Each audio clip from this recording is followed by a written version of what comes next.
Good morning and welcome back to the 120th. Today is the long-awaited review of the Sekonic L858-D light meter. Maybe not long-awaited by you, but long-awaited by Sekonic. Sorry guys. I've already been using this for about 6 months, as most of you will know. So it actually puts me in a better position to review it now. Obviously reviewing something when it first arrives is kind of difficult because you haven't had a chance to really use it and test out all the different capabilities. So after 6 months with the Sekonic L858-D, is it any good? The one thing we all know about it is it's f***ing expensive. Is that price justified? First thing I need to talk about is that, as you guys will have seen, I've covered a lot of light meters on the channel recently. Every time I get sent something to review, generally I give it away on my Patreon channel, and we've been round the full group on the Patreon channel with free stuff, and people are starting to receive their second and third light meters for free. If you want some free stuff, go join on Patreon, because that's where I give away all the stuff that I get sent to review. Right, the Sekonic L858-D. First thing that you are going to notice, and that you may already know about the Sekonic L858-D light meter, is that it is a combined spot meter and incident light meter. If you're not familiar with incident light meter readings and spot or reflected light meter readings, incident is where you hold it like this and you measure the light that is falling on your subject. Spot is where you hold it like that and you look through at your subject and it takes a measurement of the light that is being reflected. Obviously in the case of a portrait, that's the light that's being reflected from a person. In the case of landscape or other things, it's the light that's being reflected off whatever is coming to the camera. Plenty of information out there online about what is better. Incident light meter reading or reflected light meter reading. I've been using this in a multitude of different ways, as you will have seen from the various shoots that I've used it on. I've used it as an incident meter, I've used it as a flash meter, I've used it as a spot meter. I've used it as a spot meter when lighting portraits. Often you think of a spot meter as something you use when you can't get to your subject, where you have to kind of remotely measure the light that's falling on a subject. But I've actually used it in a multitude of different ways. And that kind of brings me to the main point of metering and kind of the general purpose and practice of metering light. How you meter and what is an accurate meter reading is only really relevant if taken in the context of what you're doing. In other words, the camera that you're using, the media that you're using, the lighting that you're using, they all need to be taken into account in order to work out what is the best way of metering something. You can't just stand there and say, this is the best way of metering, because there is no best way of metering that fits all circumstances. So one of the things that you will have seen me doing is spot metering on a person's face for the black and white paper reversal projects that I've been working on. That's actually originally why this meter was sent to me. Sekonic got in touch and they asked me to review one of their newer light meters. And I said to them, actually, I've got this project coming up for which accurate, repeatable light measurement is going to be crucial. How about we work together and collaborate on something with the L858? And they agreed, they saw the value in that, and they were excited about what I was doing, and so they sent me one. So first things first, power button here, push and hold, and here's what you get. Takes a couple of minutes to fire up. Little reminder when you first fire up what the buttons do. What in the blazes have I got this set to? Okay, so this is actually, I think I was messing about with measuring T times for flash. So that's a T 0.5 time for something that I was doing. But let's take it back to something a bit more easy to follow. So that's currently on what they call FDA, flash duration analysis. In order to change that, we're going to go up here, we're going to push this one, and we're going to go to this one, which is a straight constant light measurement. This is the one that I use most often, which is a shutter priority standard light measurement. So we put in the f-stop that we plan to use, we put in the ISO up here, and when we push the measurement button, which is this one on this side, so at ISO 80 f16, the light currently falling on the meter suggests a shutter speed of 1 second to get a middle grey. There are plenty of other modes that this will do, so you can have that either way around, where it's giving you an f-stop instead, It also gives you the option to do shutter speed and f-stop combined, and then we get into the cine modes where it will give you a shutter speed and or a shutter angle. And down the bottom here, you can actually measure everything in lux. So let's just do that again. And then we have 900 lux. This is a rotatable light sphere, so let's turn it all the way around so it's facing directly at me, and the lux should come right down. There we go, down to 100. Back to here, 900, point it to me, 70, I've got darker. Woo! These three buttons at the bottom are customizable. I've got them set to, this middle one I've got set to incident or spot, so let's change it to spot. This is now metering through here. So you look through here, can you see me? Woo! And that will then give you a reflected metering rather than an incident metering. As I've been doing for a lot of my black and white paper reversal, I've been holding it out and spot metering my face. So let's do that. A 25th of a second is what it is suggesting is the correct shutter speed for those settings.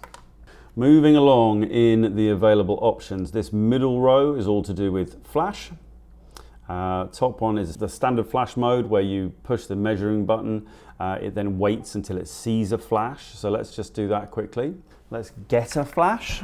It's another one that's going to appear on the channel soon and will probably end up in the hands of some Patreon supporters. Go join up now. So we're going to push this button here to start measurement, and then we'll fire the flash at it, and it tells me I need an F10 in order to get the correct lighting. We're going to do the same here, and we fire the flash, and we've got an F4.5. So that is using what they call a flash triggered metering, where essentially you tell the light meters to start watching and it will react when it sees a flash, basically. Pretty common stuff, not unique to this light meter. There is also within this, there is another function which is C, which is a cabled flash, where you can either plug your flash systems in with a cable. You plug that into either your flash unit or your transmitter or whatever, and then pushing this button will trigger that. So you position your light meter, push the button, and it will trigger all the flash for you. This Sekonic light meter also allows for the addition of a remote unit. I think they do these for Pocket Wizard, Elinchrom, some others. You'll find it on the website. I don't have anything because I don't use a kind of common system. So I just use that flash triggered passive system. So let's take it off the flash measurement. Let's take it back to aperture priority, and we're going to take it now to a spot meter. And I'm going to show you another feature of this, which I have been enjoying. I'm just going to take a quick reading of my face so I can show you the next thing. So there we go. We've got a 25th of a second on my face. We're now going to use this down here. This is called they call their delta EV, or essentially the difference in exposure value between one part of an image and another. It gives you an idea of contrast, and I've been using this quite a bit for my black and white paper reversal. I've got this programmed onto one of the hotkeys down here. So we're going to push that, and then we're going to take another reading, and we're going to see, and it gives me -4.6, -4. I'm basically metering over here somewhere at random parts of the room that are not lit, which is why it's telling me that it's 4.5 stops lower. Let's see if I can do my face again and get this. I don't know if I can. If I can get my face off the camera, and then, okay, so you can see now that it's giving me, so that's basically giving me the measurement in stops of how much less or more light there is on whatever it's now metering. So as I say, what's been really useful for me is when I've been metering somebody's face and I need to make sure that it's less than a stops difference between the brightest part of the face and the darkest part of the face in order to get this black and white paper reversal with its very shallow exposure latitude. In order to get that working properly, having this delta EV function tells me how much difference there is between the different spots that I'm measuring. And that enables me to make sure that I'm kind of evening out the shadows and I'm not getting significant exposure changes between one part of the face and another. So that's a really useful feature that I've been using quite a bit. Next thing I'm going to show you, which is also kind of useful, although I haven't been using it much, and that is Over here on the left-hand side, we're going to click this one, which is flash duration analysis. And we're going to just fire this. So here we go, measuring. And that gives you your flash duration analysis, 48,400th of a second, or 49,000, or 50.3 microseconds. Next thing we'll do is on this flash, which is a standard capacitor-based flash, and we would therefore, if we crank it up to absolute full power, we'd expect the flash duration to increase significantly. So here we go, we're ready on this. There we go, and that gives you 1/1000th of a second, or 887 microseconds. And incidentally, a recommended f-stop of f72. So we'll just take that all the way down to the lowest possible setting, which again, you would expect to have a much faster duration. And that gives you back up to almost a 50,000th of a second and an f5.6. So that is definitely useful if you're looking to understand how your flash is behaving, what your flash duration is, etc., etc. There is also a memory function which allows you to store meter readings and a host of other things that I don't really use. You can adjust your kind of meter calibration. So for example, if you want +2 stops on every metering shot, if that's how you want to meter, you can do that. If you want to set the meter to compensate for a certain filter or combination of filters, you can do that as well, and you can store all those memory functions, so that might come up. I'm looking to do some RA4 reversal in the fairly near future, so that might be something that I start using. Essentially, it's a pretty versatile meter. So that is a brief overview of some of the main functions that I've been using recently. Let's get down to the important business of the price tag and whether it's worth it. Now, you guys will be aware, not just because of recent videos on my channel, but just generally if you're looking into light meters, that there are a lot of light meters available on the market. I believe, but I'm willing to be wrong, be told I'm wrong, so please do pipe up in the comments if I am wrong, that this is the only currently available combined incident and 1 degree spot meter available. There are quite a few more recent releases that offer various types of incident and reflective metering, but not with the 1 degree spot. There is also a much cheaper spot meter that you can get from Reveni Labs, which you have seen multiple times on the channel before, this one. But spot metering is all it does. It doesn't do anything else. Reveni Labs have also released an incident light meter, which also has a reflected light meter option, albeit a 30 degree reflected light metering option, not a spot metering option. So if you want the spot metering and the incident metering in the same package, then I think this is potentially the only one available on the market at the moment. This is Sekonic's flagship light meter. They do have one more expensive meter that is on general sale, but that is their C800 spectrometer, which is much more geared towards working out color balances of different lights. And I think probably more aimed towards your cinematographers rather than photographers. Prices for these have actually come down a little bit. Last year they were somewhere in the £800 mark. Now this L858-D is selling for something around the $650 US, same price in pounds. So it is not an insignificant outlay of money. And therefore you do want to know that you're getting the right thing. Is it good?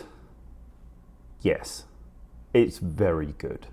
And I have found it invaluable for being able to accurately and reliably, and in a way that I trust, meter scenes for that black and white paper reversal, extremely sensitive, extremely light sensitive process that I'm using. I trust that the meter is not the problem, and therefore if it's not exposed right, I can rule out the meter and the metering being at issue.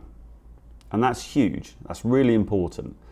There are some negatives to be said about this particular one. One thing that's talked about the most is the age of the technology. I think there are some arguments that Sekonic has not advanced its technology much in recent years. But if it works and it does everything that you need it to do, I'm certainly not, I don't find myself wanting for functionality. I don't find myself looking at it and thinking, I wish it could do this, I wish it could do that. There's nothing missing. This really is the complete package. An absolute negative that I think we can all agree on is the size of it. It's big, especially in comparison to, say, this spot meter, which is easily popped in your pocket.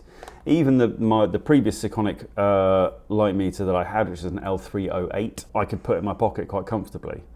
But it doesn't offer the things that this offers. I mean, a huge part of the bulk of this is the large light dome, bigger sensor, which allows it to be more accurate, and this through tube that gives you that 1 degree spot. I confess, there have been a couple of occasions when I've been packing my camera bag and I'm sitting there thinking, oh, for God's sake, I still haven't got my light meter in. Where the hell's that gonna go? But I don't like leaving the house without it. Since learning to use it and since starting to use it, I would prefer to use this over my other light meters available. Basically down to trust and the fact that I trust this meter more than I trust the others. I trust the Reveni Labs meters, I trust their measurement very accurately. I do not trust my own personal ability to get this reticle aiming 100% right.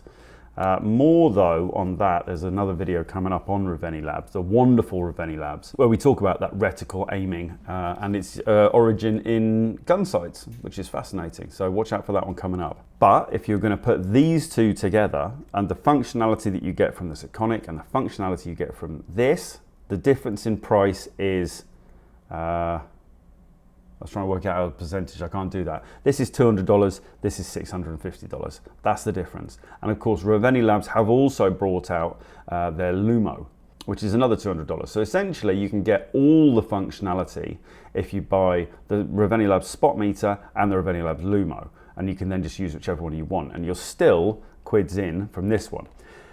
However, there is a good reason why you will see these in the hands of professional photographers everywhere. They are the gold standard by which all other light meters are measured. And I don't think Matt from Reveni Labs will be against me saying that he has one of these in his lab and uses it to check the functionality of the light meters that he's creating. We all have to have something by which we check things.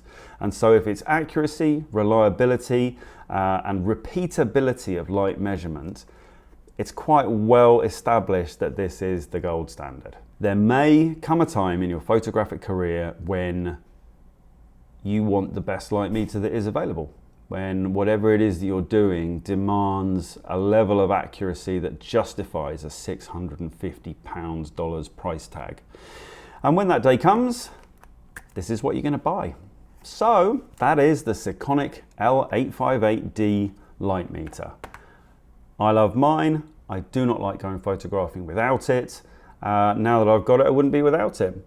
Would I have paid £650 for it had I not been able to start this collaboration with Sekonic? Do you know, I probably would eventually. It might have taken me a bit longer, but I would have got there. I would have got to a point where I decided that I needed the best available light meter. And it is the best available light meter. So, highly recommended, fucking expensive, big and bulky, but if that's what you need, it's good. There's a reason why it costs what it costs. Do comment below if you disagree with me. No doubt there will be some of you. That's absolutely fine. Tell me why I'm wrong. I don't mind being wrong.